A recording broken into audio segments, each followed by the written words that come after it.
Miss করছি, সবাইকে miss করছি, স্পেশাল তোমারটা বললাম না কারণ তোমাকে তো মিস করারই কথা। আর পাবলিকের ভালোবাসাগুলো মিস করছি, আসলে আমি ভাবতে পারিনি এরকম কিছু একটা হবে। তো ফাইনালি আমি আসছি স্বামীর কাছে। স্বামী, কেমন লাগতেছে আবার স্টার্ট তোমার জার্নি জ্বালানোর? Yes. যারা I love you. I love you too. আর আমি তো ব্রেক করছি, হ্যাঁ আর দোয়া করেন যাতে এমন দিন আর না আসে।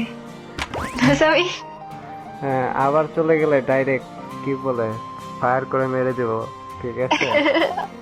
গাইস, তোমরা তো শুনলা যারা আপু আর স্বামী ভাইয়া আবার এক হয়েছে। আর তোমাদের এক হওয়াতে আমরা সবাই অনেক খুশি। এতদিন এই দুইজনকে অনেক মিস করছি। তোমাদের দুইজনের জন্য মন থেকে দোয়া ও ভালোবাসা রইলো। আগে যা হওয়ার হয়েছে, এখন দুইজনে মিলে আমাদের সুন্দর সুন্দর ভিডিও উপহার দিও।